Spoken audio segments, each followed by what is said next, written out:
বন্ধুরা, আপনারা কি জানেন যমরাজের পূর্বে মৃত্যুর দেবী কে ছিল? যদি না জানেন তাহলে জেনে নিন আজকে এই ভিডিওর মাধ্যমে। প্রাচীনকালে যখন মহাবিশ্বের নিয়মকানুন সবেমাত্র সুসংগঠিত হচ্ছিল, তখন মৃত্যুর ধারণাটি আজকের মতো সুনির্দিষ্ট ছিল না। সে সময় জীবন যেমন ছিল অবাধ, তেমনই মৃত্যুও ছিল এক অস্পষ্ট অথচ অপরিহার্য শক্তি। তখনও দেবতারা সুপ্রতিষ্ঠিত হননি, ওষুধের দাপটও ছিল না তেমন। সৃষ্টি ও বিনাশের এক আদিম চক্র আবর্তিত হচ্ছিল। এই আদিম সময়ে মৃত্যুর অধিষ্ঠাত্রী দেবী ছিলেন এক রহস্যময়ী সত্তা, যার নাম ছিল নিজিতি বা নিরীতি। নামটি নিজেই তার পরিচয় বহন করে। নিরীতি অর্থ বিনাশ, ধ্বংস, অশুভ। তিনি ছিলেন সেই শক্তি যা সবকিছুকে শেষ করে দেয়, যা ক্ষয় করে, যা অনুপস্থিতি বা শূন্যতা সৃষ্টি করে। বেদের সময় থেকে তার উল্লেখ পাওয়া যায়, বিশেষত ঋগ্বেদে। কিন্তু তার চরিত্রটি ছিল যমরাজের চেয়েও অনেক বেশি নিগূঢ় এবং ভয়ঙ্কর। নৃতীর জন্ম নিয়ে পৌরাণিক উপাখ্যানে বিভিন্ন মত প্রচলিত আছে। একটি মত অনুসারে তিনি অধর্ম থেকে উৎপন্ন হয়েছিলেন। যখন সৃষ্টিতে ধর্ম অধর্মের বিভাজন স্পষ্ট হতে শুরু করলো, তখন অধর্মের এক ভয়াবহ রূপ হিসাবে নৃতীর জন্ম হয়। তিনি ছিলেন অধর্মের পত্নী এবং ভয়, ক্রোধ, মৃত্যু, নরক ইত্যাদির জননী। অন্য একটি মত অনুযায়ী সৃষ্টিকর্তা ব্রহ্মার ক্রোধ বা ক্ষোভ থেকেই তার জন্ম হয়েছিল, যখন তিনি দেখেন যে তার সৃষ্ট জীব মরণশীল। নৃতি ছিলেন এক কৃষ্ণবর্ণা দেবী, যার রূপ ছিল অত্যন্ত ভয়ঙ্কর। তিনি ছিলেন অশুভ শক্তি, দারিদ্র্য, দুঃখ এবং ধ্বংসের প্রতীক। তার বাসস্থান ছিল দক্ষিণ দিকে, যা হিন্দু পুরাণে মৃত্যুর দিক হিসাবে পরিচিত। তার রথ ছিল লৌহ নির্মিত এবং তিনি লৌহ নির্মিত অস্ত্র ধারণ করতেন। নৃতিকে প্রায়শই এমন এক দেবী হিসাবে চিহ্নিত করা হয়েছে, যিনি কোনো প্রকার দয়া বা সহানুভূতি ছাড়াই সবকিছুকে গ্রাস করেন। তিনি কেবল প্রাণ গ্রহণ করতেন না, বরং সবকিছুকে শূন্যে বিলীন করে দিতেন। তার উপস্থিতি মানেই ছিল অমঙ্গল, রোগ এবং ধ্বংস। বেদে নৃতির উল্লেখ আছে এমন এক শক্তি হিসাবে, যাকে যজ্ঞের মাধ্যমে তুষ্ট করতে হতো, যাতে তিনি মানুষকে বা পশু পাখিকে অনিষ্ট না করেন। মানুষ ভয় পেত তার ক্রোধকে, কারণ তিনি যখন রুষ্ট হতেন, তখন তিনি সমগ্র গ্রাম বা জনপদকে রোগ, দুর্ভিক্ষ এবং মহামারীতে গ্রাস করতে পারতেন। তিনি ছিলেন কেবল মৃত্যুর কারণ নন, মৃত্যুর আগে যে যন্ত্রণা, কষ্ট এবং ধ্বংস হয় তারও অধিষ্ঠাত্রী। নৃতির রাজত্বকালে মৃত্যু ছিল এক নৈর্ব্যক্তিক এবং স্বেচ্ছাচারী ঘটনা।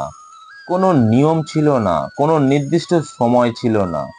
যে কোনো মুহূর্তে নৃতির ইচ্ছে অনুযায়ী যে কোনো প্রাণীর জীবনাবসান হতে পারত। এর ফলে পৃথিবীতে এক অনিশ্চয়তা এবং ভয়ের পরিবেশ বিরাজ করত।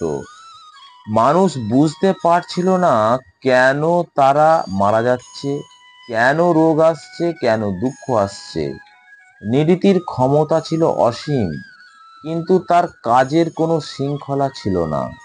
তখনও আত্মার বিচার, স্বর্গ বা নরকের ধারণা সুপ্রতিষ্ঠিত হয়নি। মৃত্যু মানে ছিল কেবল অস্তিত্বের বিলুপ্তি। নৃতি শুধু দেহ নয়, সব কিছুকে গ্রাস করতে পারতেন। সম্পর্ক, সুখ, স্মৃতি সবকিছুই তার হাতে ধ্বংস হয়ে যেত। তিনি ছিলেন কেবল ধ্বংসের দেবী।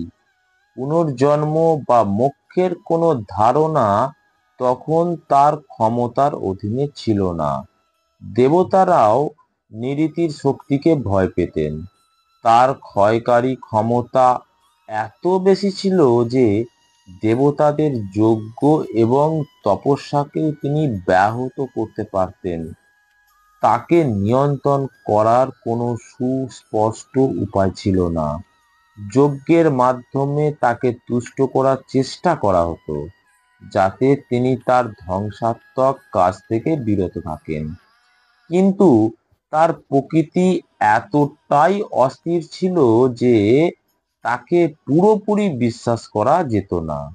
সাধারণত যজ্ঞের শেষে নিরীতির উদ্দেশ্যে একটি বিশেষ বলিদানের ব্যবস্থা করা হতো, যাতে তিনি সন্তুষ্ট হয়ে ফিরে যান এবং মানুষের অনিষ্ট না করেন। এই বলিদানে ব্যবহৃত দ্রব্যগুলি ছিল সাধারণত কালো রঙের, যা নিরীতির অন্ধকারময় সত্তাকে প্রতীকী করত।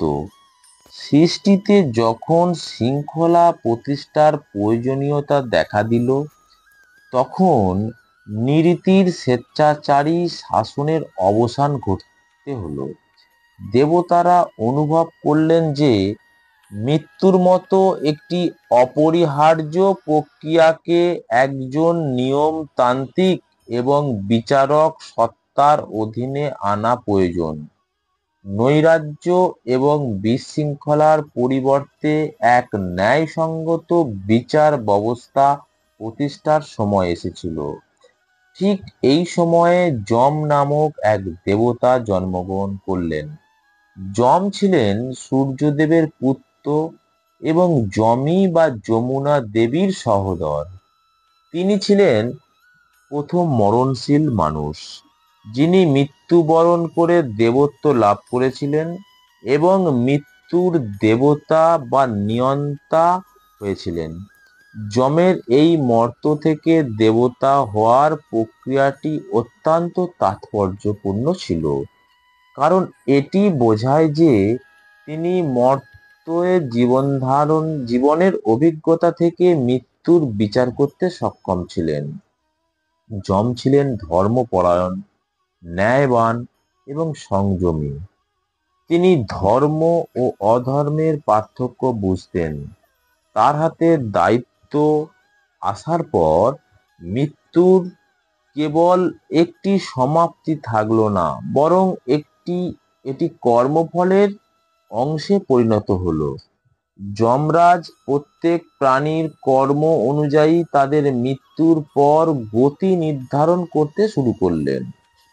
তিনি শুধু প্রাণ হরণ করেন না, বরং আত্মাগুলিকে তাদের কর্মফল অনুযায়ী স্বর্গ বা নরকে প্রেরণ করেন। যমরাজ আসার পর নিরীতির ভূমিকা ধীরে ধীরে হ্রাস পেতে লাগলো। নিরীতি আর মৃত্যুর প্রধান দেবী রইলেন না। তিনি রূপান্তরিত হলেন এক গৌণ দেবী হিসাবে, যিনি ধ্বংস, অমঙ্গল এবং দুঃখের সাথে যুক্ত। তার ভয়াবহতা কিছুটা কমে গেলেও তার অশুভ প্রকৃতি কিন্তু রয়ে গেল। তিনি যেন মৃত্যুর অন্ধকারের সেই অংশ যা কেবল বিনাশকেই বোঝায়। যমরাজ যখন মৃত্যুর অধিষ্ঠাতা হলেন, তখন সৃষ্টিতে এক নতুন শৃঙ্খলা এলো। নিরীতির স্বেচ্ছাচারিতা বন্ধ হলো। মানুষ বুঝতে পারল যে মৃত্যু জীবনেরই একটি অংশ এবং মৃত্যুর পর তাদের কর্মের বিচার হবে। এই ধারণা মানুষকে ধার্মিক জীবনযাপনে উৎসাহিত করল। নিরীতি পুরোপুরি অদৃশ্য হয়ে যাননি। তিনি এখনো ধ্বংস, দুঃখ এবং দারিদ্র্যের প্রতীক হিসাবে বিভিন্ন পৌরাণিক কাহিনীতে এবং বিশেষত তান্ত্রিক পূজা পদ্ধতিতে উল্লেখ হন। তবে তার ক্ষমতা যমরাজের মতো সার্বজনীন বা নিয়মতান্ত্রিক নয়। তিনি এখন প্রধানত ধ্বংসাত্মক এবং প্রতিকূল শক্তিগুলির সাথে জড়িত। কিছু কিছু তন্ত্র মন্ত্রে নিরীতির পূজা করা হয়, যাতে তিনি অমঙ্গল দূর করেন এবং শত্রুদের বিনাশ করেন। কিন্তু তিনি আর মৃত্যুর নিয়ন্তা নন, কারণ সেই ভূমিকাটি সম্পূর্ণরূপে এখন যমরাজের।